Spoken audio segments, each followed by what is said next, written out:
मैंने कर तो दिया मगर ये कि शायद अभी तक हो नहीं रही. Okay, right, started. Okay, so these were the few learning outcomes of the chapter. Now we move on. Right, ये differences की हमने last class में बात की थी, differences between public versus private projects. So just a quick recap. Characteristic: size of investment. For public sector it's large, for private sector it's small, medium, and it can go up to large, but usually it's between the range of small to medium. Life: project life is in public sector it's long, 30 to 50 years, and for private sector it's short. It's relatively shorter life, 2 to 25 years. तो basically जहां तक private sector की life, project life है, जहां पर वो खत्म होती है उसकी मैक्सिमम लिमिट, वहां से पब्लिक सेक्टर की शुरू होती है. तो यूजुअली जो पब्लिक सेक्टर प्रोजेक्ट्स हैं वो they are not for shorter period. Annual cash flow, CF is for cash flow. Public sector it is on non-profit based sector, it's profit driven. Basically economical concern is more important. Funding sources for public sector includes taxes, fees, bonds, etc.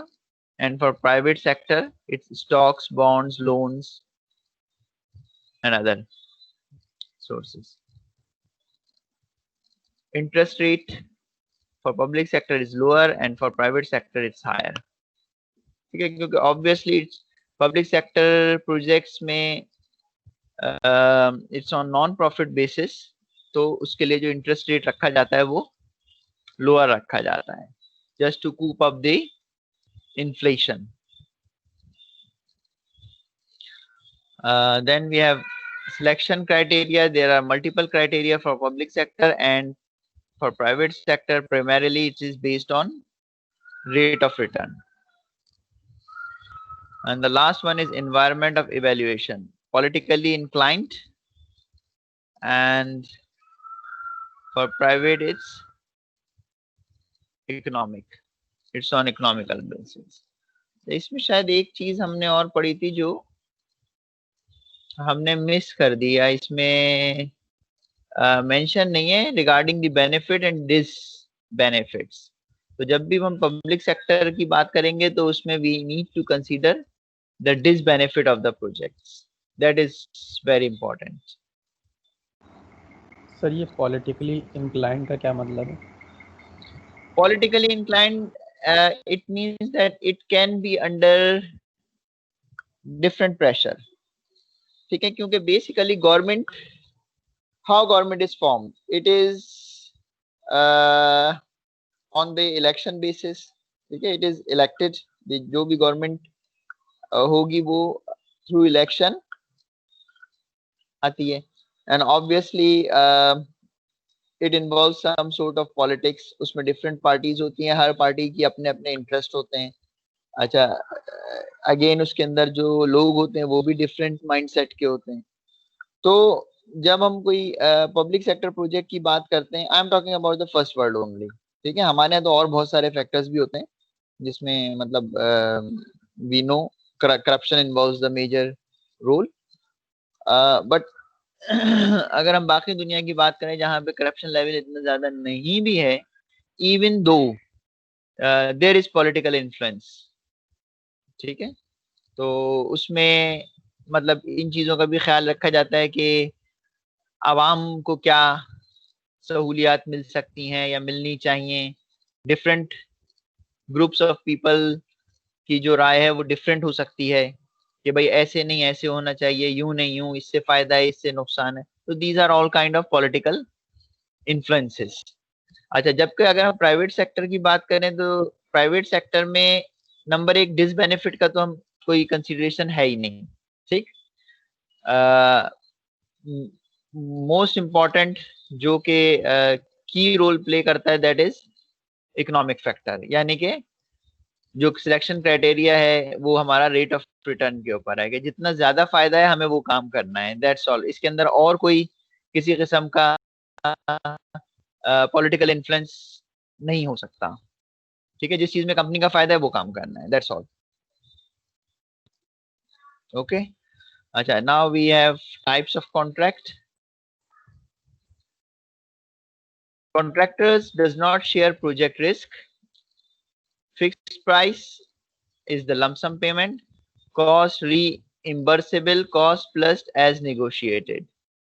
ठीक है, एक तो होता है fixed price contract जिसके अंदर lump सम payment होती है, और एक कॉस्ट रिइम्बर्सेबल कॉन्ट्रैक्ट होता है जिसमें कॉस्ट होती है प्लस जो भी हमने नेगोशिएशन आफ्टरवर्ड्स उसके हिसाब से किए। Contractor shares in project risk. दूसरे टाइप क्या है जिसके अंदर कॉन्ट्रैक्टर प्रोजेक्ट रिस्क शेयर करता है, वो क्या है? Public private partnership. इसकी हमने लास्ट क्लास में बात की थी, PPP, public private partnership. Basically project is owned by government but वो कॉन्ट्रैक्टर को ले आउट कर देते हैं अपना जो भी काम है कि भाई ये करके देना है, इसके ये जो भी फाइनेंसेस हैं वो बियर करेगी government. Such as design build projects, contractor responsible for design stage to operating stage. Contractor जो है वो डिजाइन स्टेज से लेके ऑपरेशन स्टेज तक सारे काम का जिम्मेदार होता है। ये कहलाता है design build project. Second one is design build operate maintain finance. ये DBOMF टर्म से हमने कल डिस्कस किया था लास्ट क्लास में। तो DBOMF टर्म क्या होती है? इसके अंदर फाइनेंस भी इन्वॉल्व है। टर्न की project with contractor, managing financing, manage cash flow, government obtains funding for project. For example, अगर हमने कॉन्ट्रैक्ट दिया, गवर्नमेंट ने किसी कॉन्ट्रैक्टर को कॉन्ट्रैक्ट दिया है सड़क बनाने का, जैसे कि M9 हाईवे है, तो कुछ पोर्शन गवर्नमेंट ने पे किया फाइनेंस, कुछ फंड्स गवर्नमेंट ने दिए, और कुछ फंड्स जो है वो कॉन्ट्रैक्टर ने खुद दिए। अब होगा ये कि जब उससे आमदनी शुरू होगी उस प्रोजेक्ट से, तो जो कॉन्ट्रैक्टर है वो अपना हिस्सा उसके अंदर से जो भी इनिशियल कॉस्ट है प्लस प्रॉफिट, कॉन्ट्रैक्टर की जब भी बात करेंगे तो उसमें प्रॉफिट इन्वॉल्व होगा। जब हम प्योर पब्लिक सेक्टर प्रोजेक्ट की बात करेंगे बाय द गवर्नमेंट, तो उसके अंदर प्रॉफिट नहीं होगा। मगर अगर ये पब्लिक प्राइवेट पार्टनरशिप प्रोजेक्ट है जिसमें गवर्नमेंट के साथ साथ कॉन्ट्रैक्टर इन्वॉल्व है, तो फिर जाहिर है कॉन्ट्रैक्टर तो विदाउट प्रॉफिट काम नहीं करेगा, उसकी जो भी कॉन्ट्रैक्टिंग फर्म है वो अपना शेयर लेगी। तो बाज दफा ऐसा होता है कि कॉन्ट्रैक्टर भी फाइनेंस करता है, और जब वो फाइनेंस करेगा तो जब उस प्रोजेक्ट से आमदनी शुरू होगी, फॉर एग्जाम्पल कोई पावर प्लांट लगाया है या कोई ब्रिज बनाया है जैसे कि लियारी एक्सप्रेसवे है, ठीक, तो जब उससे कोई आमदनी उसको शेयर मिलेगा। एंड इवेंचुअली आफ्टर जो भी कॉन्ट्रैक्ट है आपका 3 साल का, 5 साल का, 5 साल में आप उसको रिकवर कर लेंगे। तो इसकी बेसिकली कैलकुलेशन होती है, उसके हिसाब से ये होता है।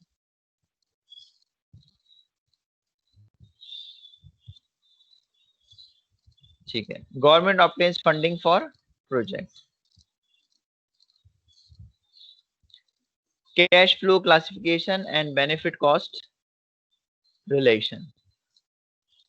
Must identify each cash flow as either benefit, disbenefit or cost. Her cash flow in 3 categories में डिवाइड होगा, या तो वो बेनिफिट होगा या डिसबेनिफिट होगा या तो कॉस्ट होगी, राइट। बेनिफिट क्या है? Advantages to the public. अच्छा, अब पब्लिक सेक्टर प्रोजेक्ट में जो ओनर है that is not the government but the public. Public जो है वो जो सिटीजन्स हैं वो उसके ओनर हैं, तो जो एडवांटेज मिलेगा वो भी ओनर को ही मिलेगा। That is the whole idea.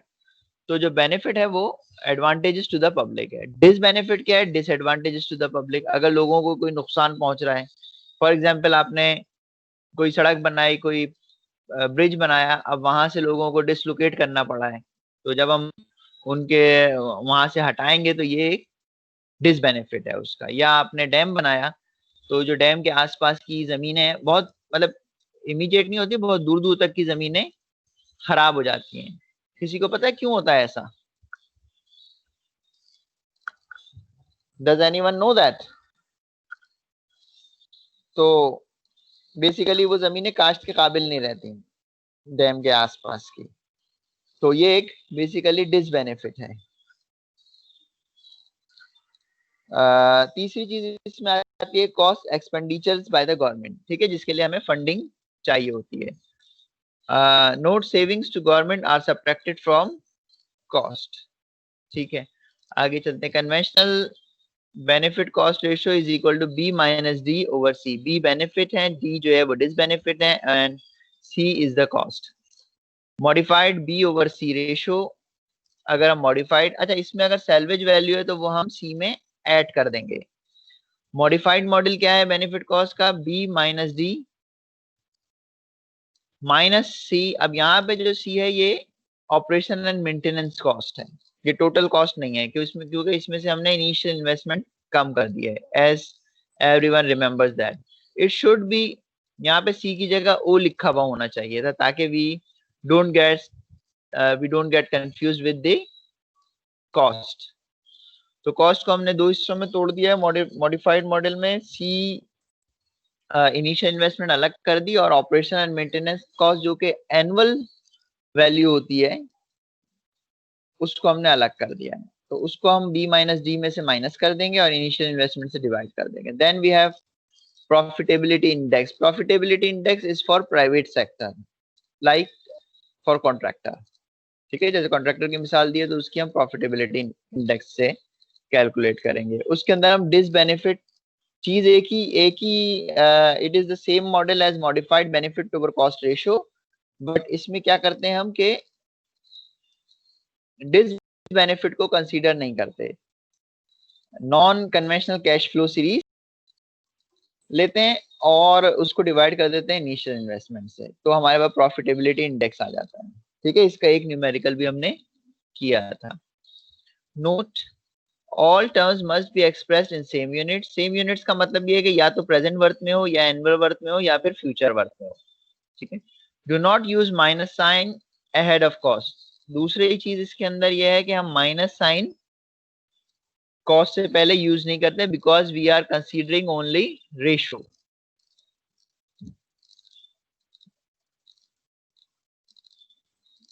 Any question so far? इसमें कोई चीज किसी को पूछनी है? आगे चलें. सर ये प्रॉफिटेबिलिटी इंडेक्स में एनसीएफ जो है ये बता दीजिएगा. This is basically non conventional cash flow. ठीक है, हम पहले भी पढ़ चुके हैं नॉन कन्वेंशनल कैश फ्लो. तो यूं समझ लो कि तमाम के तमाम जो कैश फ्लो है वो इसके अंदर हम ऐड कर रहे हैं, जैसे कि ऊपर वाले मॉडल में किया था, modified benefit cost ratio model में. बस उसमें और इसमें फर्क ये है कि modified benefit cost ratio is for public sector, तो हम उसमें डिसबेनिफिट कंसीडर कर रहे हैं, B minus D minus operation maintenance cost. ठीक है, इसके अंदर हम डिसबेनिफिट कंसीडर नहीं करेंगे, बेनिफिट कंसीडर करेंगे, और उसमें से हम एनुअल कॉस्ट को माइनस कर देंगे, सब्ट्रैक्ट कर देंगे, डिसबेनिफिट गायब हो जाएगा इसके अंदर. तो इससे प्रॉफिटेबिलिटी इंडेक्स आ जाएगा. अच्छा, किसी को याद है प्रॉफिटेबिलिटी इंडेक्स या बेनिफिट कॉस्ट रेशियो 1 से कम होनी चाहिए या ज्यादा होनी चाहिए? Does anyone remember that? 1 से ज़्यादा होनी चाहिए तो सर एक्सेप्टेबल 1 है. से ज्यादा होनी चाहिए. अगर हम 1 से ज्यादा रखेंगे तो obviously it is economically justified and viable. ठीक है, अगर नहीं है तो ये पॉसिबल नहीं है हमारे लिए. ठीक है, ये हम एक्सेप्ट नहीं करेंगे, बल्कि इसको हम रिजेक्ट कर देंगे अगर 1 से कम है. दोनों के, चाहे वो प्रॉफिटेबिलिटी इंडेक्स हो, चाहे बेनिफिट कॉस्ट रेशियो हो. This method I mentioned it before, दो is very important for public sector projects, benefit cost ratio rather than private sector. ठीक है, जब भी हम बेनिफिट कॉस्ट रेशियो की बात करें तो हमारे जहन में इसके साथ दूसरी चीज क्या आनी चाहिए? Public sector.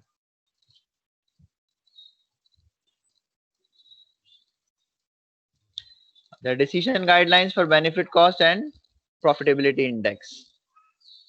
Benefit cost analysis, if B over C is greater than or equal to 1, project is economically justified at discount rate applied.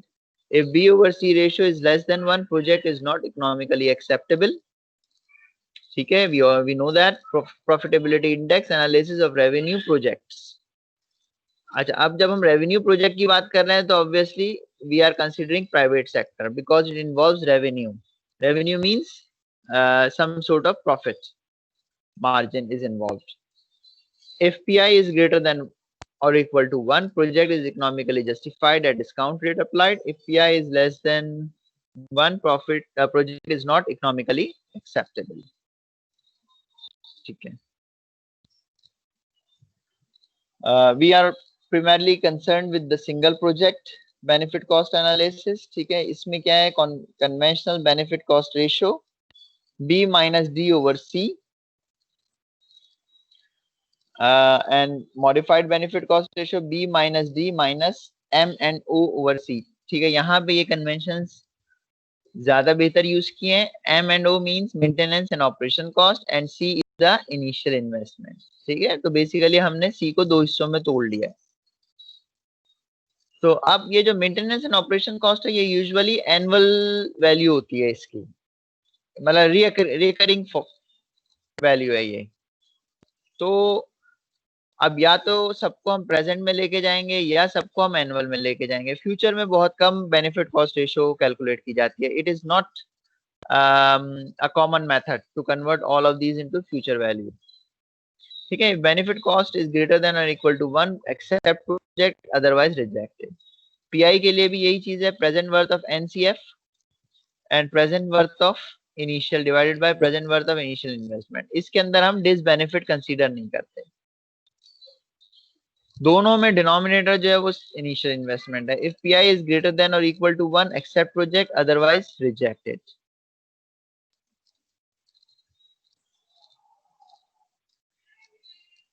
Example, ठीक है, ये एग्जाम्पल से गो थ्रू हो जाओ क्विकली.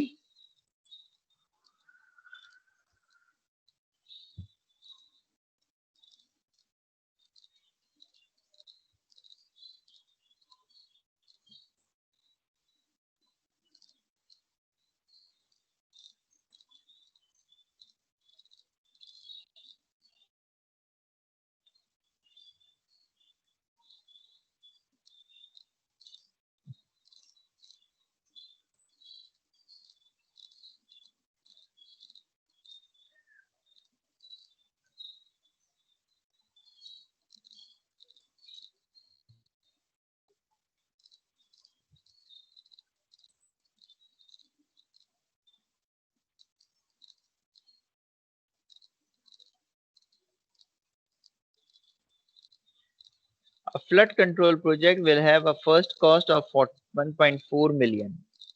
ठीक है, एक फ्लड कंट्रोल प्रोजेक्ट है. ऑब्वियसली फ्लड कंट्रोल प्रोजेक्ट कोई प्राइवेट तो होता नहीं है, ये तो प्राइवेट सेक्टर हो नहीं सकता, तो ये पब्लिक सेक्टर प्रोजेक्ट है. फर्स्ट कॉस्ट यानी कि इनिशियल इन्वेस्टमेंट है 1.4 मिलियन. एनुअल मेंटेनेंस कॉस्ट है 40,000 एंड अ 10-year लाइफ. ठीक है, लाइफ भी दी हुई है. Reduced flood damage is expected to amount 175,000 per year.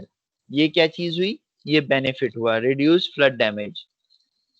Lost income to farmer is estimated to be 25,000. Lost income, ये it looks like disbenefit at an interest rate of 6% per year should the project be undertaken. ठीक है, अब हम ये project देखते हैं कि ये किया जाना चाहिए या नहीं किया जाना चाहिए. ये सारी वैल्यूज जो हैं इसको हमें एनुअल में कन्वर्ट करना पड़ेगा, एनुअल वर्थ में. ठीक, बेनिफिट ऑलरेडी गिवन है 175,000 पर ईयर. बेनिफिट डिसबेनिफिट जो है वो 25,000 पर ईयर है. इनिशियल कॉस्ट प्रेजेंट वर्थ में 1.4 मिलियन, तो इसको हमें एनुअल में कन्वर्ट करना पड़ेगा फॉर 10 ईयर्स. ठीक है, एट द रेट ऑफ 6%. तो हम कर सकते हैं ए ओवर पी फैक्टर से. 1.4 मिलियन का मतलब ये है कि 14 लाख. ठीक है, 14 lakhs. और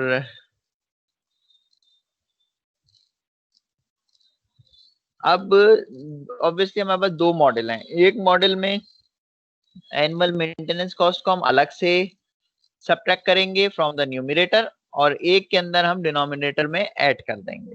ठीक है, तो अब हम देखते हैं कि इसमें किससे किया हुआ है। इसमें सी को पहले एक टोटल कर लिया है, एनुअल कॉस्ट ए ओवर पी से मालूम की, उसमें 40,000 जो कि एनुअल मेंटेनेंस कॉस्ट है उसको ऐड कर दिया, तो ये टोटल ये बन गई 230,218 जो कि एनुअल वर्थ वैल्यू है। ठीक है, बेनिफिट कॉस्ट रेशियो के लिए हम बी माइनस डी ओवर सी का फार्मूला लगाएंगे, तो बी इज 175,000, डी इज 25,000, तो बी माइनस डी होगा डिवाइडेड बाय 230,218, तो the answer is 0.65 which is less than 1, so the project is not acceptable। अच्छा, इसके अंदर द प्रॉब्लम इज के दूसरा मॉडल हमने नहीं कैलकुलेट किया हुआ, बट वो मुझे कैलकुलेट करके बताओ हम कर सकते हैं या नहीं कर सकते हैं। Modified B over C, what is the answer? अच्छा सर, इसमें मेंशन नहीं था कि कौन से उसमें करना है। इस तरह का क्वेश्चन हो तो वो किस तरीके से करें? हाँ, that is very good question. अव्वल तो मैं कोशिश करूंगा कि अगर ऐसा सवाल मैं दूं तो उसमें मेंशन कर दूं कि कौन सा मॉडल लगाएं। कन्वेंशनल मॉडल इज, ये बेसिकली कन्वेंशनल मॉडल से किया हुआ है, तो बेसिकली कि मेंशन होना चाहिए, और अगर नहीं है तो बेहतर है दोनों से ही कर दो, तो इतना बड़ा it's not a lengthy question. आपने एक में B minus D over C करना है, एक में B minus D plus minus M N O divided by initial investment, उससे करना है। अब ये करके बताओ इसमें क्या आंसर आ रहा है, देखें क्या कोई फर्क पड़ता है या नहीं पड़ता।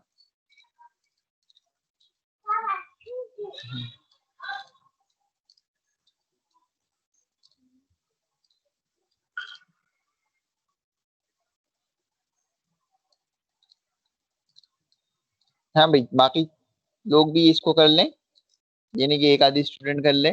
That is easy, B minus D, यानी कि 175,000 माइनस 25,000 माइनस 40,000। अब बेसिकली ये इसको कैलकुलेट करने की जरूरत नहीं है, तुम लोग इसको 230,218 में से माइनस 40,000 करोगे तो इनिशियल इन्वेस्टमेंट हमारे पास आ जाएगी। ठीक है, बजाय इसके पूरा फैक्टर सॉल्व करो, वो सॉल्व करने के बजाय 230,218 माइनस 0.57 40,000 करोगे। सॉरी, 0.57। ये और कम हो गया ये। सर अच्छा हाँ, ऊपर तो दो वो चीजें माइनस हुई ना। ऊपर जाके माइनस हो गया ना। Yes sir. ठीक है, तो मॉडिफाइड मॉडल में 0.57 आ रहा है, तो अगेन इट इज, अब ये दोनों तरीकों से अगर हम करें तो ये इट इज नॉट एक्सेप्टेबल। ठीक है। अच्छा, और अगर इसी सवाल में हम प्रॉफिटेबिलिटी इंडेक्स मालूम कर रहे होते जस्ट फॉर योर नॉलेज, तो क्या करना पड़ता हमें?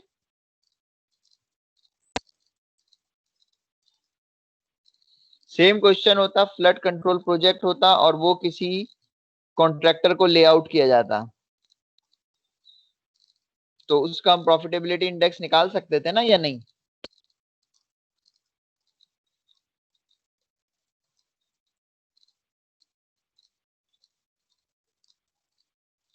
How would we do that?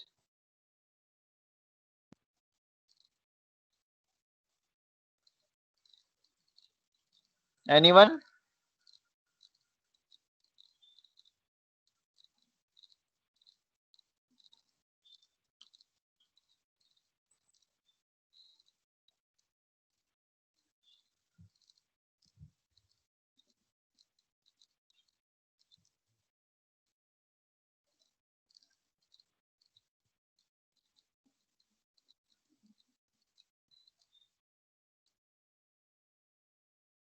हाँ हाँ भाई, मिस्टर चांद कुमार फखरे आलम।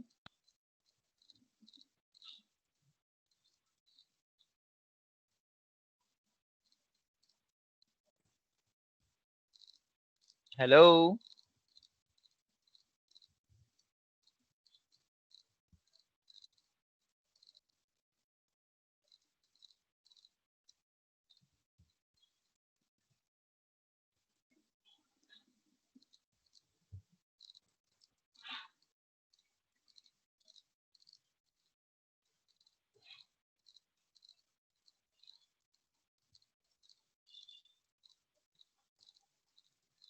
बेटा आवाज आ रही है मेरी? जी सर। Yes sir. हाँ, तो मुझे आंसर क्यों नहीं मिल रहा? अगर मैंने पूछा, अगर यही सवाल हम इस तरह से होता है कि प्रॉफिटेबिलिटी इंडेक्स निकालना होता, और लाइक ये प्रोजेक्ट जो है ये गवर्नमेंट फंडेड प्रोजेक्ट है, मगर ये किसी कॉन्ट्रैक्टर को दिया जाता है कि भाई ये काम करना है, flood for flood control project, तो फिर उसके पर्सपेक्टिव से हमें प्रॉफिटेबिलिटी इंडेक्स निकालना होता, what ever the contracting form is. तो हम उसके लिए हम क्या तरीक़ेकार अप्लाई करते हैं? प्रॉफिटेबिलिटी इंडेक्स हम कैसे कैलकुलेट कर सकते हैं? इसमें सेम क्वेश्चन में क्या डिफरेंस होता? कर सकते हैं या नहीं कर सकते? That is the question. Sir just disbenefit को कंसीडर नहीं करते, बाकी सब वैसे डिस होते हैं। बेनिफिट, वेरी गुड, सिर्फ डिस बेनिफिट। ठीक है, जिनको नहीं पता, ये बिल्कुल सही आंसर है कि डिस बेनिफिट को हम कंसीडर नहीं करते फॉर द मॉडिफाइड मॉडल। ठीक है, हम क्या करते हैं कि बेनिफिट में से operation and maintenance cost minus कर देते और डिवाइड कर देते इनिशियल इन्वेस्टमेंट से। ठीक है, तो then we can calculate the profitability index, अगर इस सवाल में इस तरह से लिखा होता। ठीक, ये मतलब ये सब छोटी छोटी बातें होती हैं, बट जब बताने का मकसद ये है कि जब टीचर सवाल बना रहा होता है तो ये चीजें पूछने से पता चल जाता है कि किसकी नॉलेज कितनी है, किसने पढ़ा है किसने नहीं पढ़ा है। ठीक, like if you remember the mid term में बहुत से मतलब सवाल इस तरह के थे कि बिल्कुल वैसे नहीं थे जैसे बुक के अंदर है, मगर जिन्होंने पढ़ा है वो उसको समझ के कर सकते हैं। एनुअल प्रेजेंट वर्थ पूछिए, उसके साथ एनुअल वर्थ पूछ ली, लाइक दैट। ठीक है, तो it is the measure of your knowledge.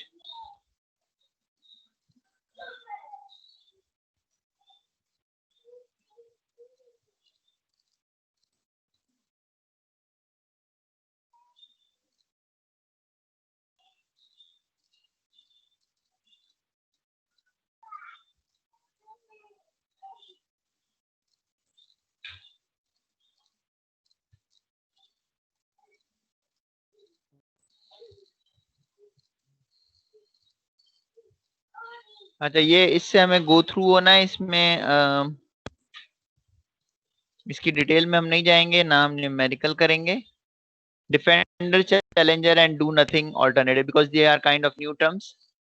When selecting from two or more mutually exclusive alternatives, there is a defender, in place system or currently selected alternative, and challenger alternative challenging the defender. ठीक है, and do nothing option, status quo system. General approach for incremental benefit over cost analysis of two mutually exclusive alternatives. Lower total cost alternative is first compared to do nothing. If benefit over cost for the lower cost alternative is 1, the do nothing option is compared to delta B over C of the higher cost alternative. If both alternative lose out to do nothing option, do nothing prevails unless overriding needs require selection of one of the alternatives. ठीक है, ये इसका basically procedure है, but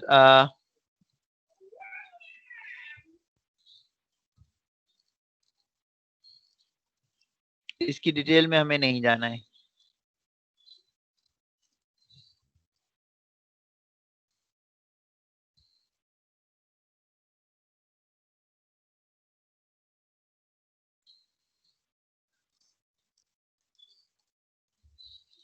Then we have cost effective analysis.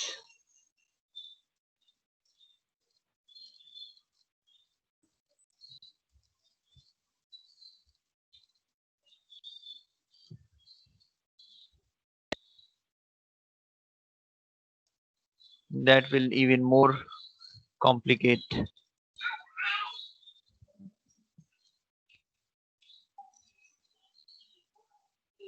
Okay, we move on to the last slide, 20, second last, ethical considerations. Engineers are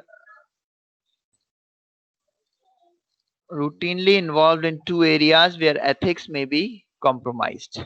ठीक है, basically दो areas हैं जहां इंजीनियर्स के लिए जहां एथिक्स जो है वो कॉम्प्रोमाइज हो सकते हैं. Public policy making and public planning. तो ये बेसिकली दो एरियाज हैं, एक पॉलिसी मेकिंग है और एक प्लानिंग. तो पॉलिसी मेकिंग क्या है? Development of strategy, for example water supply management, supply demand strategy, ground versus surface sources. ठीक है, first one is the policy making, development of strategy. Second one is public planning, development of projects. एक strategy की development है और दूसरी जो है project की डेवलपमेंट है. डेवलपमेंट ऑफ प्रोजेक्ट क्या है? For example water operation, distribution rates, sales to outlying areas. Engineers must maintain integrity and impartiality and always adhere to the code of ethics. ठीक है, इंजीनियर्स को हर हालत में इंटीग्रिटी बरकरार रखनी चाहिए एंड इम्पार्शियलिटी, और जो कोड ऑफ एथिक्स हैं उनका ख्याल रखना चाहिए, उनको फॉलो करना चाहिए.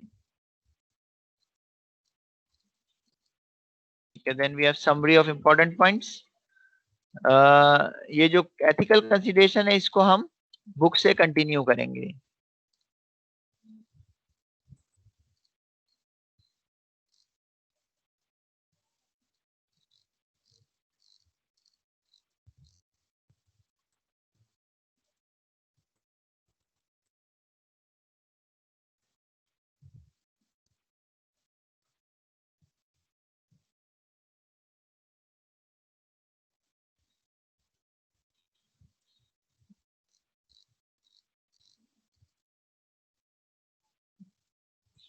Right.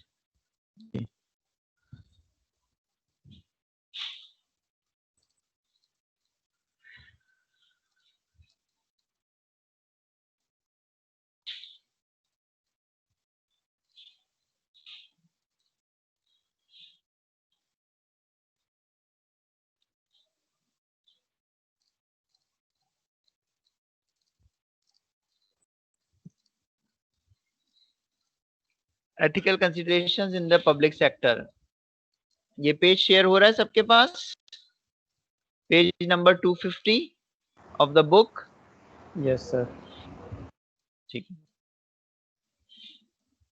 Ethical considerations in the public sector. Usual expectation by citizens of their elected officials locally, nationally and internationally are that they make decisions for the good of the public, ensuring safety and minimizing risk and cost to the public. Above these is the long-standing expectation that public servants have integrity. ठीक है, सबसे important चीज ये है कि servants हैं उनकी integrity बरकरार रहे. ये सबसे बड़ी एक्सपेक्टेशन है जो कि मतलब देखने में मुश्किल से नजर आती है.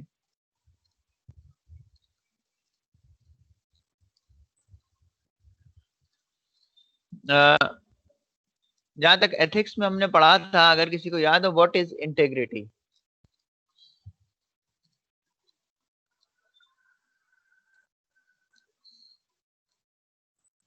याद है किसी को इंटीग्रिटी? लास्ट सेमेस्टर में एथिक्स पढ़ा था. सेक्शन बी को तो मैंने ही पढ़ाया था, सेक्शन ए को जाफरी साहब ने पढ़ाया था, और ये टॉपिक उसके अंदर था इंटीग्रिटी का. If anyone could possibly remember. Sir honesty. Honesty, one thing, very good. One part is honesty. ठीक है, और ऑनेस्टी में हमारे पास दो चीजें थी, ट्रूथफुलनेस एंड ट्रस्टवर्दीनेस. जाहिर है मैंने कई दफा ये सब्जेक्ट पढ़ा है इसलिए मुझे नहीं याद है. Truthfulness and trustworthiness, that was two parts, two major parts of honesty. एक चीज और थी ऑनेस्टी के अलावा, एक हिस्सा और था उसका, इंटेग्रिटी का. Maybe I am wrong, मगर मुझे यही याद आ रहा है.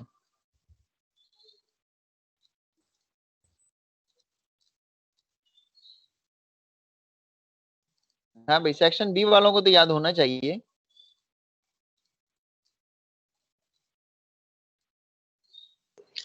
Unity, unity, very good, unity of character.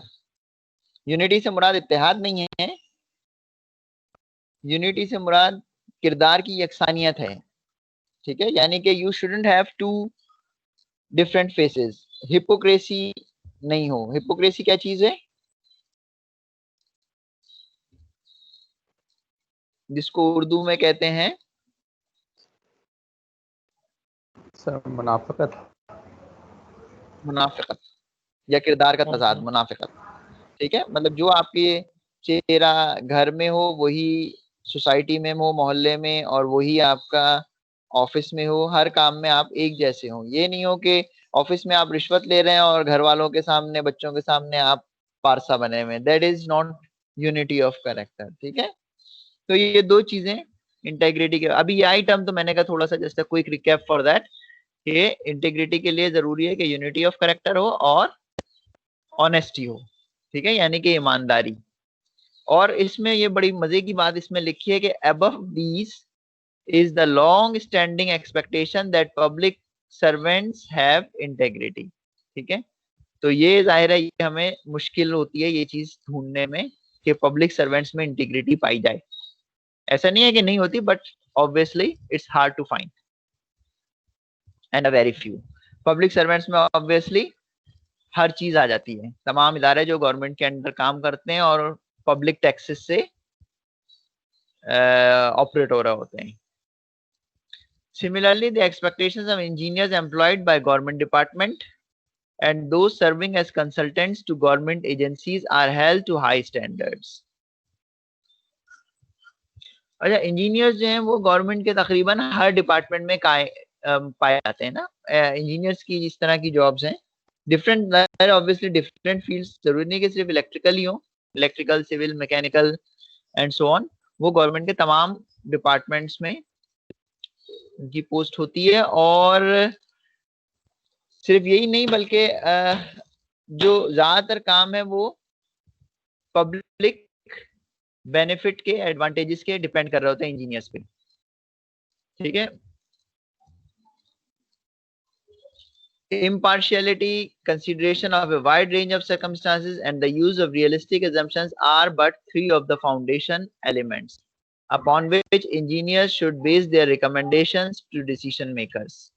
This implies that engineers in public service avoid, number one, self-serving, often greedy individuals and clients with goals of excessive profits and future contract awards। ठीक है, ये वो चीजें हैं जो कि किसी भी इंजीनियर को पब्लिक सर्विस में अवॉइड करनी चाहिए। ठीक है, नंबर वन क्या हुई? सेल्फ सर्विंग, अपने आप को सर्व करना, यानी कि पर्सनल इंटरेस्ट को, सेल्फ इंटरेस्ट को मद्देनजर रखना। Often greedy individuals and clients with goals of excessive profits and future contract awards। Number two, using a political favorable perspective that compromises the result of a study। कोई ऐसा political perspective को favour करना जिससे कि हमारा जो study result है वो कॉम्प्रोमाइज हो जाए।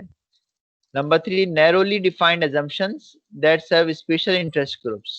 कोई नैरोली डिफाइंड assumptions, कोई ऐसी assumptions कायम करना जो कि बहुत महदूद नजर हो और जिससे किसी खास ग्रुप ऑफ पीपल के को फायदा मिल सके या उनके इंटरेस्ट के मुताबिक हो। एंड सब communities potentially affected by the findings. ठीक है, तो ये बड़ी इंपॉर्टेंट बात है और हो सकता है कि तुम में से कुछ लोगों को इन मराइल से गुजरने का मौका मिला। यू नेवर नो, कोई कहीं गवर्नमेंट में जा सकता है, किसी के पास कोई गवर्नमेंट प्रोजेक्ट्स आ सकते हैं, तो इन सब चीजों से गुजरना पड़ सकता है। Many people are disappointed and discouraged by government when elected officials and public employees, engineers and others alike do not have real commitment to integrity and unbiasedness in their work। Engineers are routinely involved in two of the major aspects of public sector activities।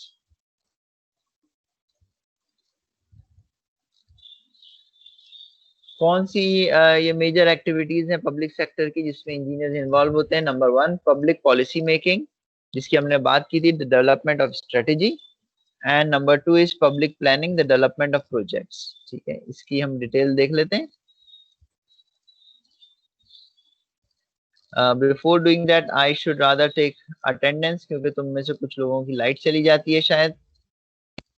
तो let me quickly do the attendance.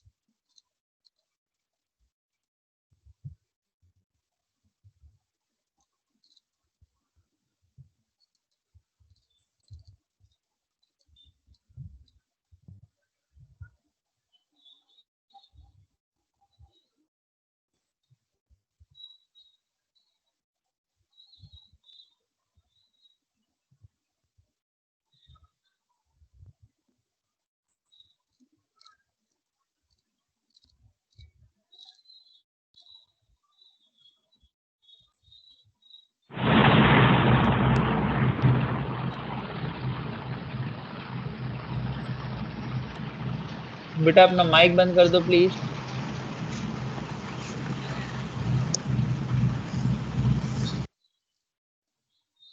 Good.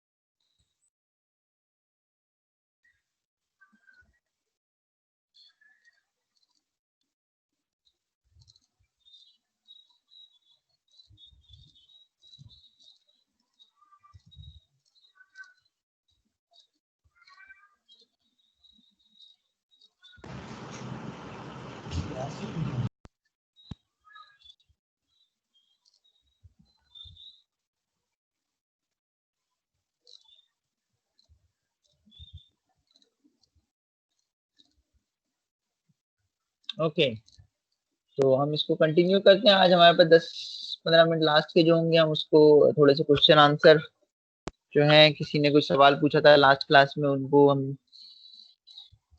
देख लेंगे। Right, public policy making, the development of strategy for public service, behavior, fairness and justice. This may involve literature study, background discovery, data collection, opinion giving and hypothesis testing. An example is transportation management. Engineers make virtually all the recommendation based on data and long-standing decision algorithm for policy items such as capacity of routes, expansion of highways, planning and zoning rules, traffic signal usage, speed limit, corridors, and many related topics in transportation policy. Public officials use these findings to establish public transportation policy.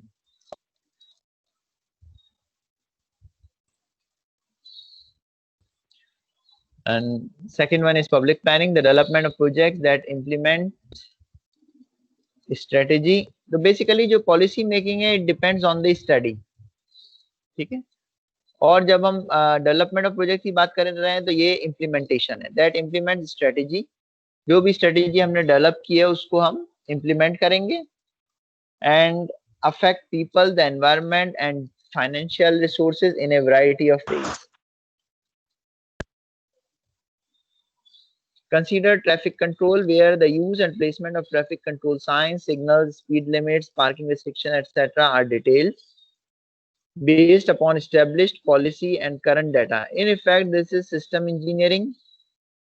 This is an application of the life cycle phases and stages explained in section. ठीक है, तो 6.5 section तो शायद हमने नहीं किया था life cycle phases. ठीक है, तो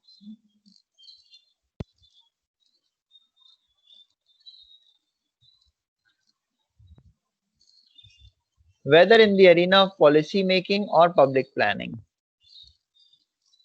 engineers can find ethical compromise as possibility when working with the public sector. A few circumstances are summarized here. ठीक है, ये हमारे डिफरेंट सर्कमस्टांसेस हैं। क्या क्या है? Use of technology, scope of study, negative community impact,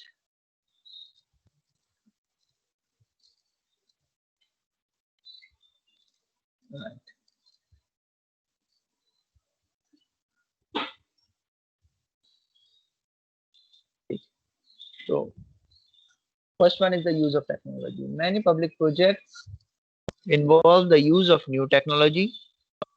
The public risks and safety factors are not always known for these new advances.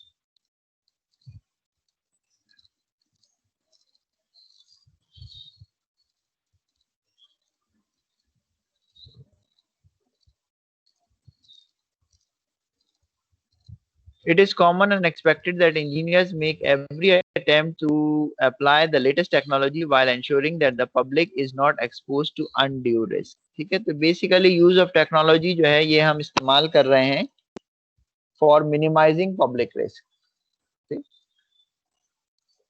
Second one is scope of study. A client may pressure the engineer to limit the range of options, the assumption base, or the breadth of the alternative solution. These restrictions may be based on financial reasons, politically charged topics, client-favored options, or a wide variety of other reasons. To remain impartial, it is the responsibility of the engineers to submit a fully unbiased analysis report. So that is the meaning of impartiality कि जो भी वो it is the responsibility of the engineer कि एक fully unbiased analysis report submit की जाए and recommendation, even though it may jeopardize future contract possibilities, promote public disfavor, or generate other negative consequences. Regardless of the negative consequences, जो recommendation है और analysis report है it should be fully unbiased. Future में contract मिले या ना मिले इससे कोई ताल्लुक नहीं होना चाहिए. Last one is negative community impact. It is inevitable that public projects will adversely affect some groups of people or the environment or businesses. ठीक है, इनएविटेबल का मतलब होता है नागुजीर, यानी कि ये जरूरी है या इसके बगैर कोई चारा मुमकिन नहीं कि जो पब्लिक प्रोजेक्ट्स हैं वो कुछ लोगों पे बुरे असरात मुरतब करें. Like I said there can be some disbenefits. ठीक है, हो सकते हैं या होते हैं जिससे कि कुछ लोग मुतासिर होते हैं. इवन अगर कोई सड़क भी बनती है तो वो जिस जमीन पे जिस जगह से बनेगी वो किसी न किसी की मिल्कियत होगी और उनके वहां से जब सड़क बनेगी तो दे विल बी अफेक्टेड. ठीक है,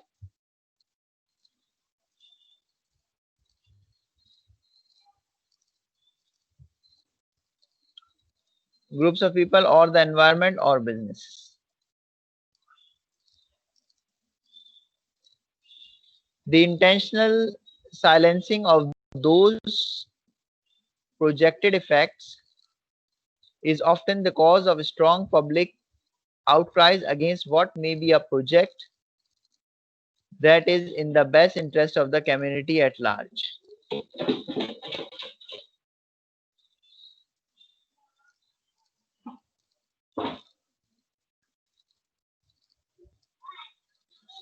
Engineers who stumble onto such negative impacts may be pressured by clients, managers, or public figures to overlook them.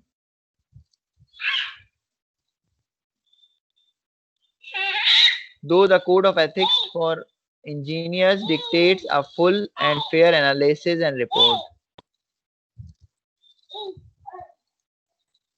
For example, a planned rerouting of a city street may effectively cut off a section of international citizens' businesses.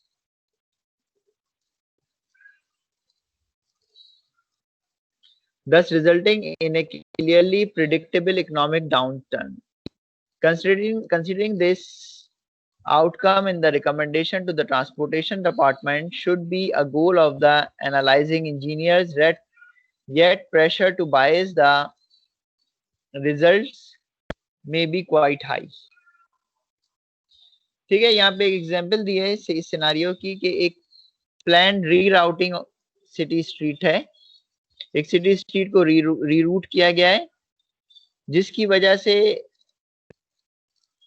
एक section जो है जो कि international citizens business का है वो cut off हो गया, thus resulting in a clearly predictable economic downturn, जिसकी वजह से इकोनॉमिक डाउनटर्न जो है वो प्रिडिक्ट किया जा सकता है। Considering this outcome in the recommendation to the transportation department, जब ये आउटकम कंसीडर किया गया ट्रांसपोर्टेशन डिपार्टमेंट की रिकमेंडेशन में, it should be a goal of the analyzing engineers, yet pressure to bias the results may be quite high. तो obviously जो इसके नतीजे में जो प्रेशर आएगा वो काफी ज्यादा होगा एनालाइजिंग इंजीनियर पे। The result of a benefit cost ratio analysis are routinely dependent upon by public officials and government staff members to assist in making public planning decisions.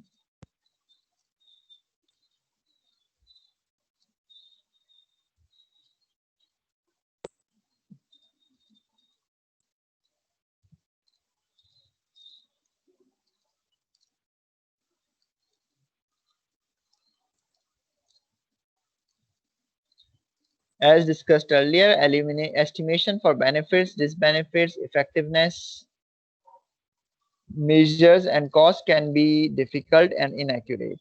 ठीक है, हम ये इस तरह के बेनिफिट, डिसबेनिफिट और कॉस्ट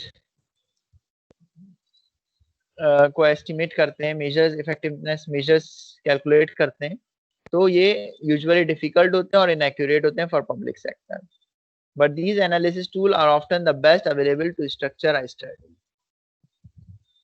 ठीक है, इसको हम यहीं तक रखते हैं। That's all, chapter number 9 is done. ये एक टेबल है, table 9.5, please go through it. Some ethical consideration when performing benefit cost analysis. ठीक है, इसमें ethical dimension दी है on what the study includes, audience for study, impact, time of decision, greater good for community as a whole, reliance on economic measure, scope of this benefit estimated and evaluated. अच्छा, ये जो topic है इसके ऊपर basically इसमें कोई numerical नहीं है, मगर as a short note it can come, not really a short note, it can be a note, एक क्वेश्चन इसके ऊपर बन सकता है कि इसको डिफाइन करें, एथिकल कंसीडरेशंस और इकोनॉमिक डिसीजंस के हवाले से इसको you can explain with some example, जैसे कि एथिक्स के सवाल हैं लाइक दैट। ठीक है, तो consider that as an option.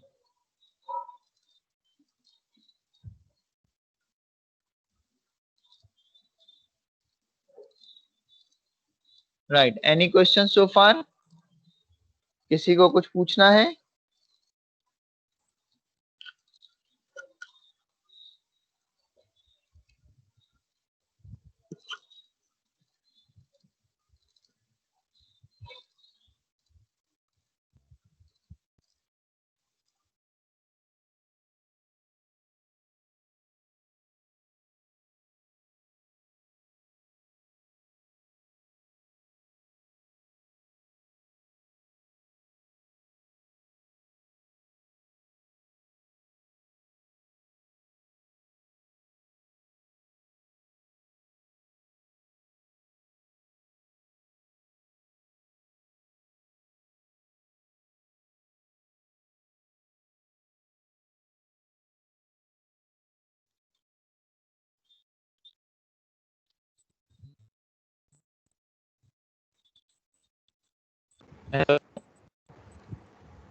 Hello बेटा, आवाज आ रही है? सर, कट रही है काफ़ी आवाज़ आपकी। अच्छा सर, फाइनल्स भी ऑनलाइन होंगे, ये कंफर्म है क्या? मैं ये बात कहूं कि अब तक की इंफॉर्मेशन क्या है so far, अभी तक की इन्फॉर्मेशन ये है कि फाइनल ऑनलाइन ही होंगे। अभी we have another month to go, एक महीना है, ये अक्टूबर का पहली तारीख है, तो वी हैव टाइम टिल 1 नवंबर। 1 नवंबर भी है हमारा कोर्स, सेमेस्टर होगा 1 नवंबर। अब आपकी आवाज नहीं आ रही फर्स्ट बिल्कुल भी। नवंबर। हेलो हेलो, मुझे तो सही आ रही है भाई आवाज सबकी। हेलो, सर आपकी आवाज में बहुत डिस्टॉर्शन हो रही है। डिस्टॉर्शन हो रही सर है? कट रही है आपकी आवाज। जी सर। ठीक है, इससे पहले सही आ रही थी? जी यस सर, सर। उससे पहले सही आ रही थी। अच्छा चलो ठीक है। अब वैसे भी ये हमारा टॉपिक तो कवर हो गया है, बट ये गैप टाइम है। तो व्हाट आई वाज सेइंग कि अभी तक सो फार जो है यही इंफॉर्मेशन है कि ऑनलाइन ही होंगे पेपर। ठीक है, बट ये कि मन हो सकता है कि कुछ चेंज आ जाए, हो सकता है गवर्नमेंट की पॉलिसीज कुछ चेंज हो टूवर्ड्स कोरोना, मगर ये फिलहाल मुझे तो नजर नहीं आ रहा है, क्योंकि they have started smart lockdown again. तो हालात इतने अच्छे अभी माहौल में नहीं आ रहे हैं, नहीं हो रहे हैं हालात।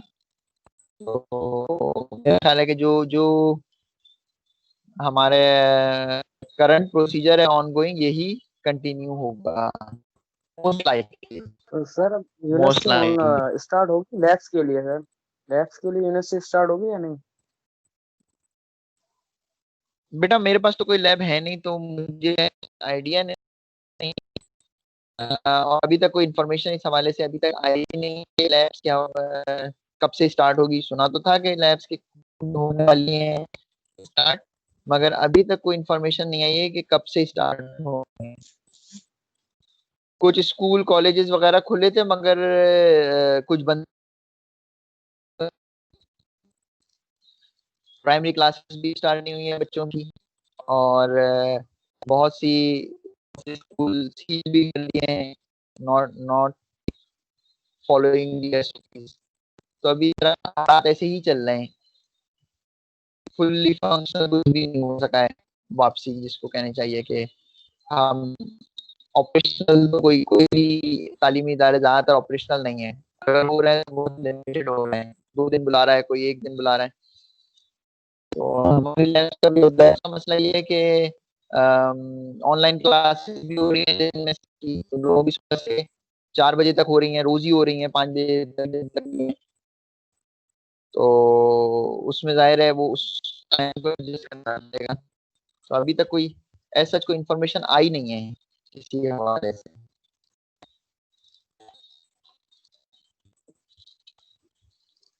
बट ऑब्वियसली टू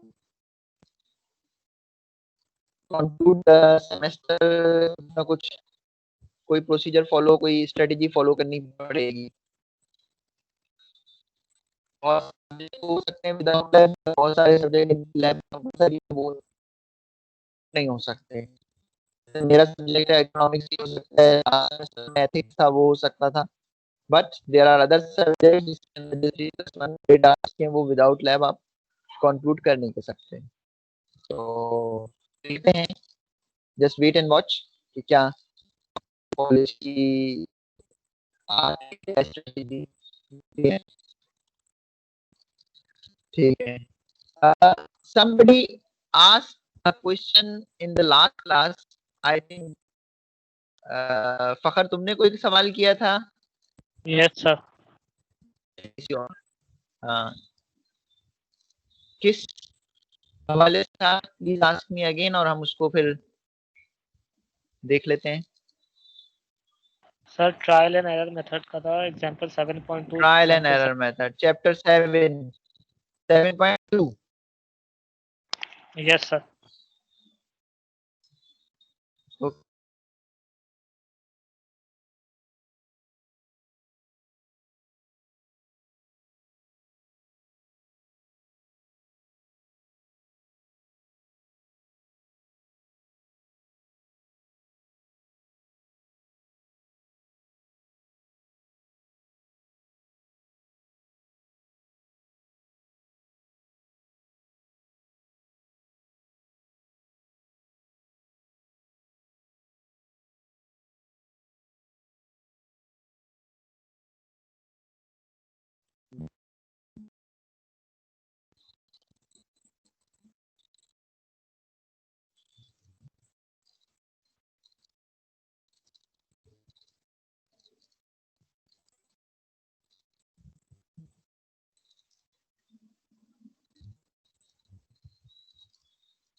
सर आपकी आवाज नहीं आ रही।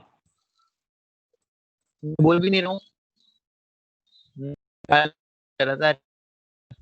हाँ, क्या इसमें क्या चीज देखनी थी हमें? क्या पूछा था फकर? Sir trial and error method. Trial and error method, ये मेथड तो method is given on page number 176। इसमें हमने आई की वैल्यू कैसे सपोज की, जैसे ठीक है, 8%, इसमें 9%। ठीक है, ये मैं बताता हूँ। पहले हम ट्रायल एंड एरर मेथड देखें। General procedure for using present verb based equation is number 1, draw cash flow diagram. सबसे पहले कैश फ्लो डायग्राम बनानी है। Number 2, set up the rate of return equation. Rate of return equation कैसे बनेगी? जिसके अंदर हम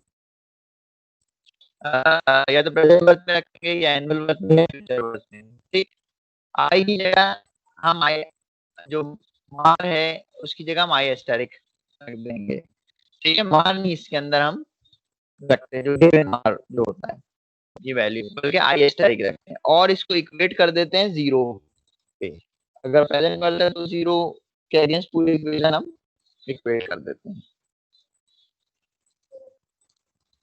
And then we find out the value or root of I which satisfies the equation by trial and error method until the equation is balanced.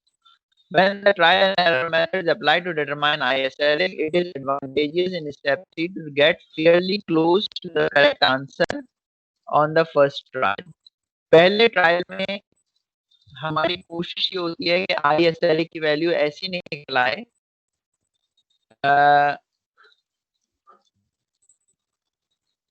I asterisk की value ऐसी निकल आए कि जो बहुत क्लोज हो करेक्ट आंसर के। ठीक है, तो उस वैल्यू को क्लोज करने के लिए, नियरेस्ट वैल्यू निकालने के लिए हम एनुअल वर्ब को या तो फ्यूचर में ले जाते हैं या फ्यूचर को एनुअल में ले जाते हैं, मगर ऑब्वियसली हम उसके लिए फार्मूला या फैक्टर यूज नहीं कर सकते क्योंकि आई तो हमें पता ही नहीं है। ठीक, तो वो हम कैसे करेंगे? अगर एक मैं रफ एग्जांपल देता हूँ। अगर एक महीने, एक साल में तुम्हें 10,000 रुपए मिल रहे हैं, ठीक है, हर साल 10,000 रुपए, $10,000, तो भाई 10 साल में कितने मिलेंगे?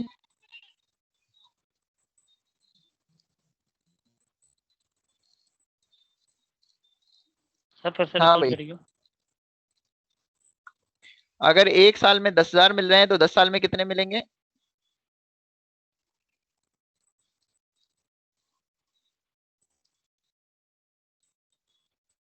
1 लाख। इतना मुश्किल सवाल नहीं है बेटा, 1 लाख। ठीक है,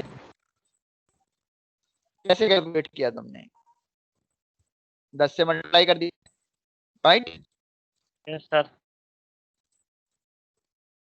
है, तो अब आपने क्या किया? अब इसको कॉन्सेप्ट को समझने की कोशिश करो। इसके अंदर तुमने टाइम वैल्यू ऑफ मनी को कंसीडर नहीं किया। ऑब्वियसली जो पहले साल 1 लाख रुपए मिले वो 10 साल के बाद वो 1 लाख रुपए नहीं रह गए क्योंकि इन्फ्लेशन की वजह से उसके वैल्यू चेंज हो गई। मगर एक रफ और रफ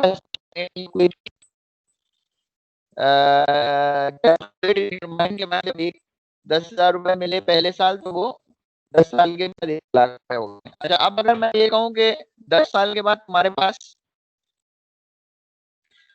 10 लाख रुपए होंगे, तो हर साल तुम्हें कितने पैसे मिलने चाहिए? अगर बराबर अमाउंट हो तो हर साल तुम्हें कितने पैसे मिलने चाहिए अगर 10 साल के बाद 10 लाख रुपए होंगे तुम्हारे पास?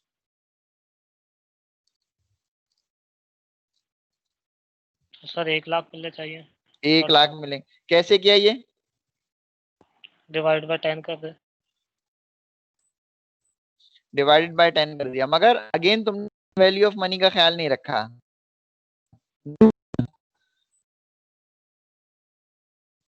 इसमें तुमने ये वो उस पे इंटरेस्ट रेट क्या लगा, इन्फ्लेशन क्या हुआ, इन चीजों का ख्याल नहीं रखा। एक रफ एस्टिमेट किया कि भाई अगर 10 लाख है तो 1 लाख रुपए मुझे एक साल में मिलने चाहिए, तो इससे मैंने कैलकुलेट कर लिया। ठीक है, ये बात समझ में आ गई।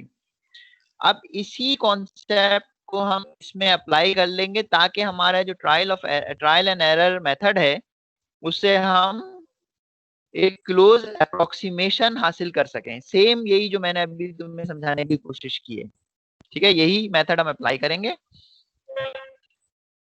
अच्छा, अब हम आगे चलते हैं। If the cash flows are combined in such a manner that the income and disbursement can be represented by a single factor such as P over F or P over A, it is possible to look up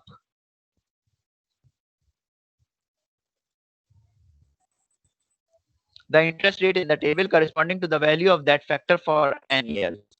The problem then is to combine the cash flow into the format of only one of the factors. See? This may be done through the following procedure. क्या procedure है वो? Number one, convert all disbursement into either single amounts P or F or uniform amount A by neglecting the time value of money. इसको मैं highlight कर देता हूँ। ये यही बात है जो अभी हमने डिस्कस की है। तमाम डिसबर्समेंट्स को या तो हम P में लेके जाएंगे या F में लेके जाएंगे या A में लेके जाएंगे, ठीक, ताकि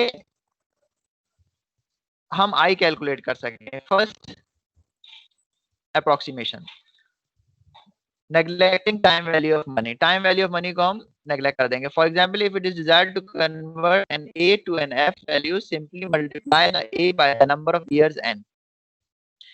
अगर A को F में कन्वर्ट करना है, यानी एनुअल वैल्यू को F में कन्वर्ट करना है, तो हम A को नंबर ऑफ ईयर से मल्टीप्लाई कर देंगे, या अगर F को A में कन्वर्ट करना है तो F को हम नंबर ऑफ ईयर से डिवाइड कर देंगे, जैसे कि अभी हमने 10 साल की एग्जांपल के लिए किया।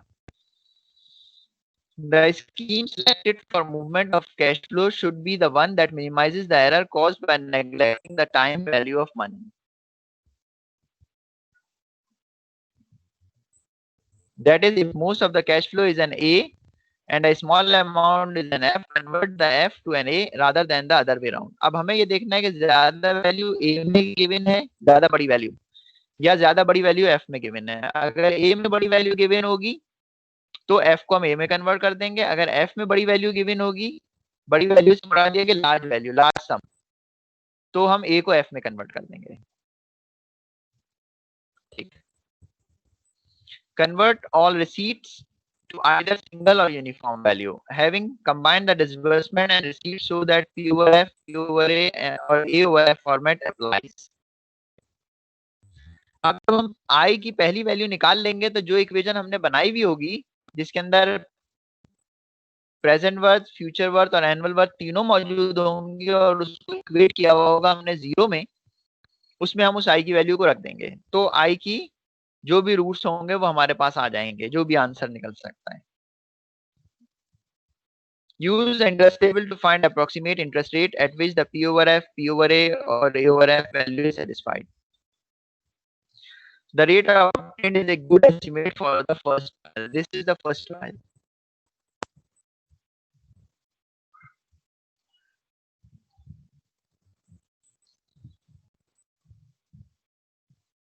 अब एग्जाम्पल 7.2 पढ़ लो।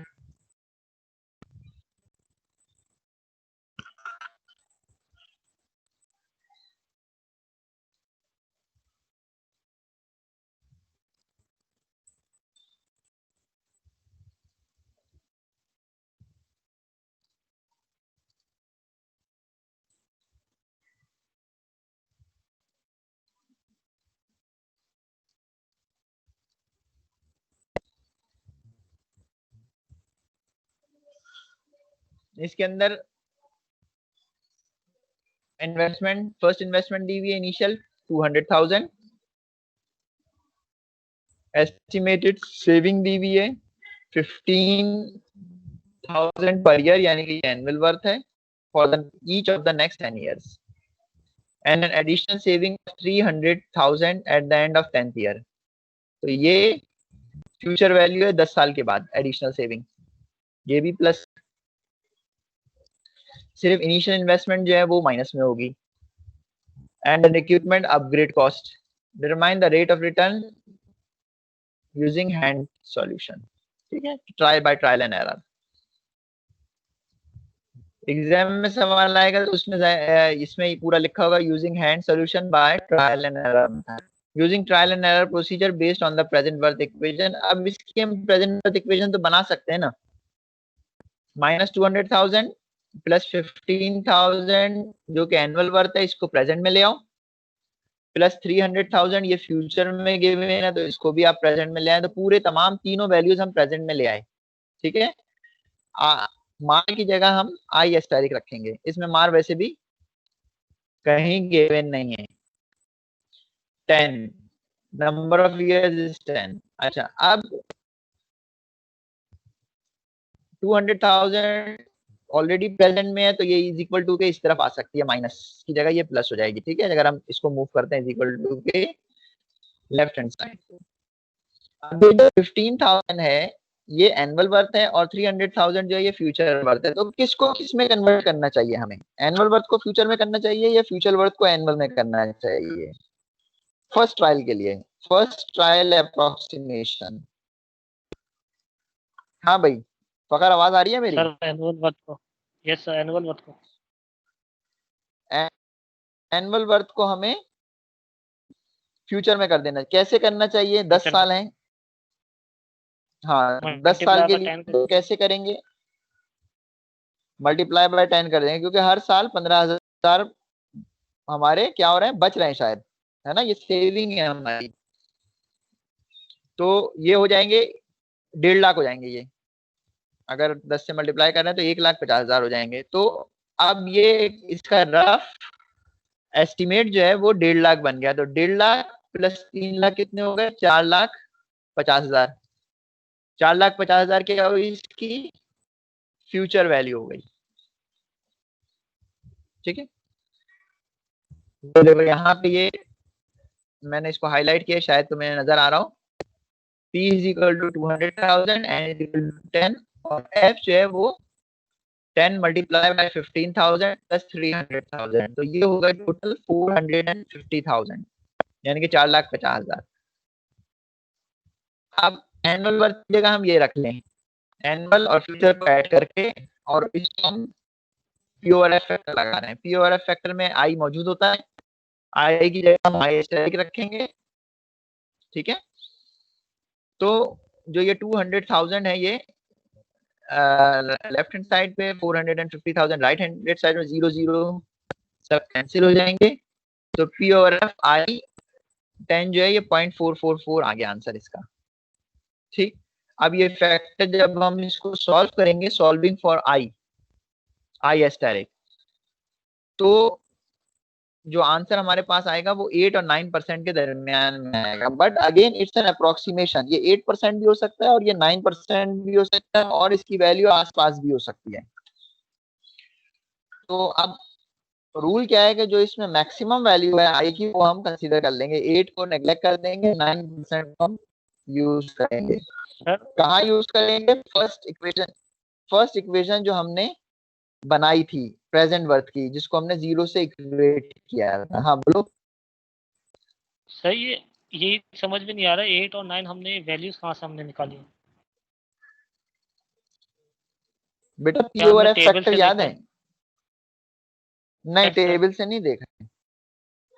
व्हाट फार्मूला क्या है? PORF का फार्मूला क्या है?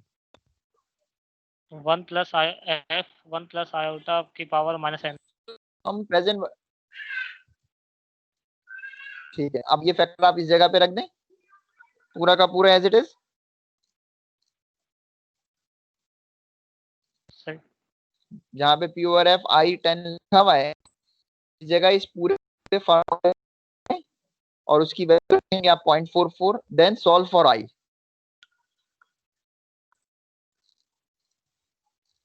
सॉल्व हो सकता है? Yes sir. हो सकता है, मुश्किल होगी मगर हो सकता है, नामुमकिन नहीं है।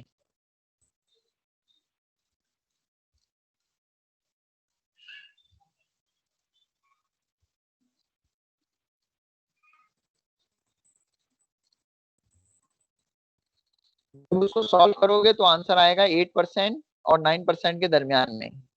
अगेन ये अप्रोक्सीमेशन है हमारी, ठीक है, क्योंकि बहुत सारी अप्रोक्सीमेशन हम लेकर चल रहे हैं, assumptions के हिसाब से सॉल्व कर रहे हैं, तो जो आंसर आएगा वो अप्रोक्सीमेशन है, ट्रायल एंड एरर। तो अब हम use 9% as the first trial. अब इस 9% को हमने जो ऊपर इक्वेशन बनाई थी प्रेजेंट वर्थ की, वेरी फर्स्ट इक्वेशन जिसको हमने 0 से इक्वेट किया है, यहाँ पे ये मैं हाईलाइट कर देता हूँ, दिस इज दी 7.6। इसमें हम 9% रख देंगे आई की जगह और इसको सॉल्व करेंगे। जाहिर है ये एक लंबा सवाल है। अब जब ये 9% से सॉल्व होगा तो आंसर इसका 0 आना चाहिए, मगर 0 नहीं आ रहा, बल्कि आंसर क्या आ रहा है 23,000 के करीब। तो ये इसका मतलब है 9% इज नॉट ओके, 9% इसको सेटिस्फाई नहीं कर रही। ठीक, तो अब हम क्या करेंगे कि 9% से थोड़ा सा हम आगे चले जाएंगे। Let's say we will use 11%। इस केस में हमने 11% यूज किया है, 10% से भी कर सकते थे, मगर हमने 11% यूज किया है 9 के बजाय। इफ वी यूज 11% तो हमारा आंसर क्या है, -6,000। तो 9% पे 22,000 आ रहा है, 0 से बहुत ऊपर है 23,000, और 11% पे -6,000 आ रहा है, यानी हम 0 क्रॉस करके नीचे चले गए। तो ऑब्वियसली जो एग्जैक्ट आंसर है वो 10 के आसपास होगा। तो for simplicity we will take 10%। Integer value हम आई को, इसमें तो इस क्वेश्चन में तो इंटरपोलेशन मेथड यूज करके आई की एग्जैक्ट वैल्यू निकालिए, मगर तुम लोगों को आई की एग्जैक्ट वैल्यू नहीं निकालनी होगी। अगर ये सवाल आता है तो 10% इज द आंसर। ओके, हम डेसिमल में इंटरेस्ट रेट की वैल्यू को कैलकुलेट नहीं करेंगे, सीधी सीधी इंटीजर वैल्यू उसकी लिख देंगे कि क्योंकि 9% के ऊपर 23,000 आ रहा है और 11% पे 6,000 -6,000 आ रहा है, तो जो नियरेस्ट वैल्यू है 10% की, जो इस इक्वेशन को आई की नियरेस्ट वैल्यू 10% है, जो कि इस इक्वेशन को सेटिस्फाई कर रही है, that is the answer. Okay, okay sir. अब समझ में आ गया ये? Yes sir. लेंथी है यस सर। मगर इतना मुश्किल नहीं है ये, if you know the procedure तो ये इतना मुश्किल नहीं है। इसमें हमें इंटरेस्ट रेट की जो नियरेस्ट वैल्यू है उसको अप्रोक्सीमेट करना है। सर वो दूसरी क्लास स्टार्ट हो गई है। ठीक है बेटा जी, जो जो लोग जाना चाहते हैं अटेंडेंस कीजिए, जो लोग जाना चाहते हैं जा सकते हैं, जिनको अगर कोई और क्वेश्चन है तो कैन आस्क।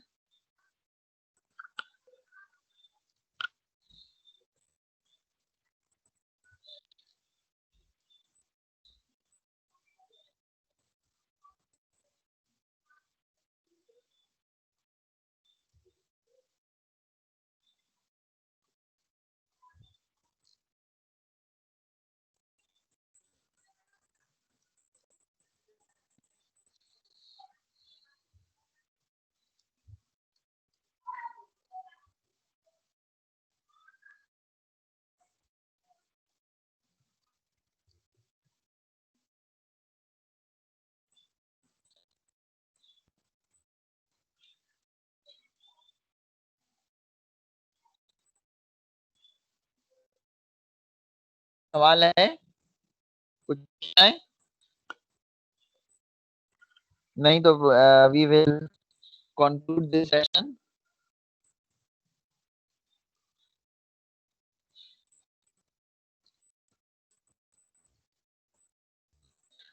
Okay.